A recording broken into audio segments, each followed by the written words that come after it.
किसानों की दर्द, तकलीफ, परेशानी को दूर करने का काम प्रदेश की मनोहर सरकार बखूबी करती आ रही है। प्रदेश में पहले जहां युवा खेती से दूर होते जा रहे थे, तो वहीं मुख्यमंत्री मनोहर लाल ने जब से सत्ता को संभाला, तब से प्रदेश के किसानों को आने वाली परेशानियों को दूर करने का काम किया गया है और किसान के हित में तरह तरह की फायदेमंद योजनाएं भी बनाई गई है, जिससे किसानों के लिए खेती करना आसान और सुगम भी हो गया है। इसी कारण आज राज्य के युवा भी खेती में अपना इंटरेस्ट दिखाने लगे हैं और आधुनिक खेती करने लगे हैं और नौकरी से ज्यादा पैसे खेती में कमा रहे हैं। कुछ ऐसा ही कर दिखाया है यमुनानगर जिले के किसान नवीन सैनी। केंद्र सरकार हो या प्रदेश की मनोहर सरकार, दोनों ने किसानों की आय दोगुनी करने का जो बीड़ा उठाया है, उसमें काफी हद तक सफल होती नजर आ रही हैं। हरियाणा की मनोहर सरकार किसानों को परंपरागत खेती के अलावा आधुनिक खेती की ओर अग्रसर कर रही है ताकि किसान खुशहाल हो सके। अब किसान भी सरकार की अपील को साफ तौर पर समझने लगे हैं और आधुनिक खेती की ओर अग्रसर होने लगे हैं। यमुनानगर जिले के गांव टोपरा खुर्द का किसान नवीन सैनी इसका ताजा उदाहरण है। किसान नवीन कुमार बीते 4 साल से मशरूम की खेती कर रहा है, वो भी आधुनिक तरीके से, और इसमें मनोहर सरकार भी उसका भरपूर सहयोग कर रही है। स्कूल के दिनों से इंजीनियर बनने का सपना पाले बैठा नवीन कुमार अब प्रगतिशील किसान की पहचान के तौर पर जाना जाने लगा है। यमुनानगर से इंजीनियरिंग की और नौकरी के लिए गुरुग्राम की तरफ रुख किया, लेकिन वेतन में ज्यादा मेहनत का फल मिलता नजर नहीं आया, तो उन्होंने गांव की तरफ रुख किया और फिर खुद को आधुनिक किसान बनाने की ठानी और जानकारी लेकर मशरूम की खेती करने में दिलचस्पी दिखाई। लेकिन इस काम के लिए उसे पैसे की जरूरत थी, तो बैंक से लोन लिया और सरकार की तरफ से 40% की सब्सिडी मिली, तो किसान का काम और आसान हो गया। काम हम 2020 से हमने स्टार्ट किया था, तो थोड़ी हमने हॉर्टिकल्चर वगैरह की तरफ से नॉलेज प्राप्त करी पहले तो इस बारे में, तो हमने ये स्टार्ट काम 2020 के लास्ट में कर दिया था जी। तो इसमें सब्सिडी का भी प्रावधान दिया, डीएचओ साहब से भी बात हुई हमारी, तो एक हमारे रिलेटिव्स में है जो ये काम करते थे पहले, तो उसने बताया कि चलो थोड़ा कर लेते हैं और काम में थोड़ा प्रॉफिट है, तो उससे थोड़ी गाइडेंस लेके हमने ये काम स्टार्ट किया जी। तो हमने किया जब से तो थोड़ा लगा, मतलब 20-50 हज़ार हम पर मंथली इसमें से इनकम कर रहे हैं। तो कैसे अनुदान राशि मिली और कितनी अनुदान राशि मिली सरकार की तरफ से? देखो जी, पहले तो वो बताते हैं कि आप लोन करवाओ, बैंक में जाओ, और आप अगर आप गवर्नमेंट मतलब बैंक एग्री करता है आपको लोन देने के लिए, आपकी स्पेस अच्छी जगह पे है, ठीक है जी, तो आप उनको बताना पड़ेगा कि हाँ कहाँ आप इसको सेल करोगे, सब कुछ। तो बैंक एग्री होता है तो वो लोन देते हैं आपको। उसके बाद जो हॉर्टिकल्चर की तरफ से सब्सिडी प्रदान की जाती है, तो वो उसकी एप्लीकेशन लगाते हैं, तो ये पंचकुला फाइल भेजते हैं जी हमारी, तो उसके थ्रू हमें 40% सब्सिडी मिलती है। अगर हमारा लोन बैंक 20 लाख करने के लिए रेडी हुआ है, तो हमें उसकी 40% हमें सब्सिडी दी जाती है। मनोहर सरकार की सब्सिडी से किसान नवीन सैनी को काफी लाभ पहुंचा और उन्होंने 2 यूनिट में मशरूम के करीब 5000 बैग रखे हैं।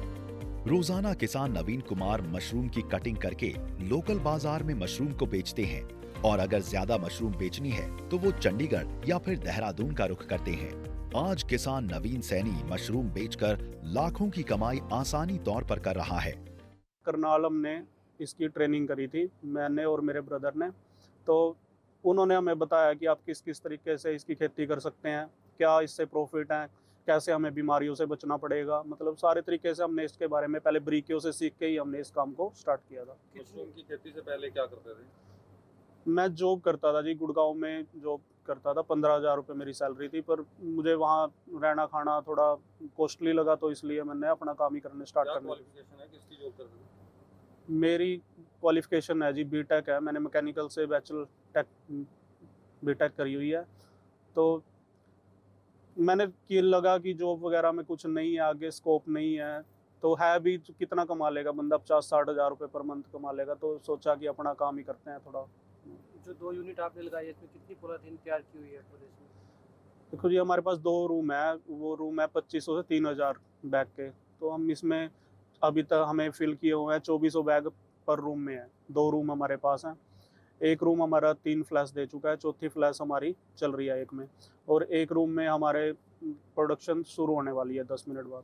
तो क्या आगे भी और बढ़ाने का इरादा है कुछ?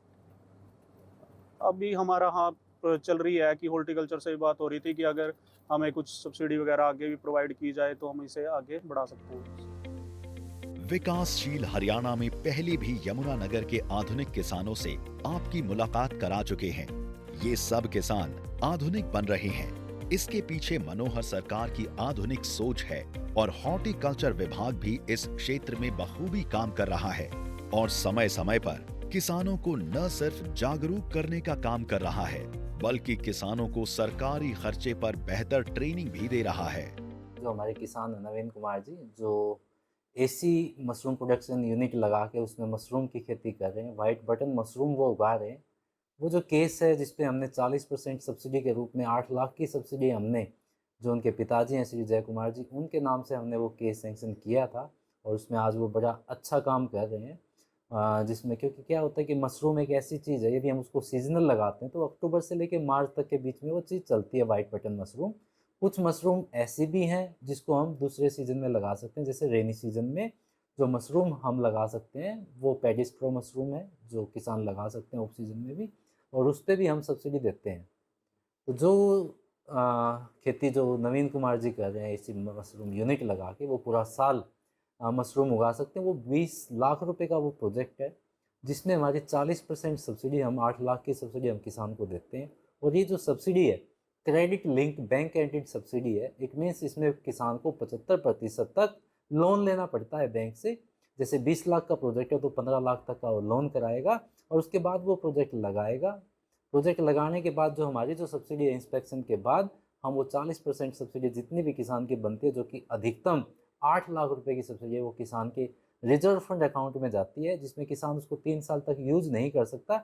लेकिन किसान ने जो 15 लाख का लोन लिया है बैंक से, उसको जो ब्याज लगेगा वो केवल 7 लाख पे लगेगा, क्योंकि 8 लाख डिपार्टमेंट ने उस बैंक को सब्सिडी के रूप में दे दिया है। तो ये किसान के लिए काफ़ी अच्छी स्कीम है, जिससे कि किसान पूरा एक अच्छा, जो बेरोजगार जो युवक हैं जो पढ़े लिख के अपने घर बैठे हैं, तो वो ये काम बड़े आसानी से और अच्छे ढंग से कर सकते हैं। इसके अलावा क्योंकि मशरूम एक टेक्निकल खेती है, इसके लिए विभाग जो है वो 5 दिन की ट्रेनिंग भी कराता है किसानों के लिए, जो कि हमारे यहाँ पे बिल्कुल मुफ्त वो ट्रेनिंग विभाग प्रोवाइड कराता है। ये ट्रेनिंग हमारा जो उद्यान प्रशिक्षण संस्थान उचानी करनाल में है, वहाँ पे 5 दिन की ट्रेनिंग, वहाँ पे रहना खाना, बल्कि जो किसान जो वहाँ पे जाते हैं और आते हैं उनको जो बस का किराया है वो भी सरकार उनको मुहैया कराती है। इसके अलावा एक जो ट्रेनिंग सेंटर मशरूम के लिए है वो महाराणा प्रताप हॉर्टिकल्चर यूनिवर्सिटी का, जो कि मुरथल में स्थित है, और वहाँ पे भी जो ट्रेनिंग है 5 दिन की, वो भी बिल्कुल मुफ्त दी जाती है किसानों को। इस प्रोजेक्ट में किसान को 50 लाख की लागत आई है। हालांकि सरकार की तरफ से सब्सिडी मिलने के बाद उनके ऊपर आर्थिक बोझ काफी हद तक कम हो गया है। अब किसान के हौसले बुलंद हैं और किसान अब इस काम को और फैलाना चाहता है और प्रदेश के दूसरे किसानों के लिए प्रेरणा के स्रोत का काम कर रहा है और दूसरे किसान भी इस किसान से प्रेरणा लेकर जागरूक भी हो रहे हैं। ब्यूरो रिपोर्ट, सूर्या समाचार।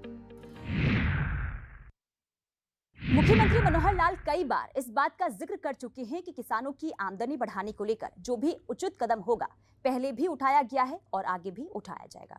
तो चलिए दीजिए इजाजत, फिर मुलाकात होगी एक नई योजना के साथ। तब तक के लिए नमस्कार।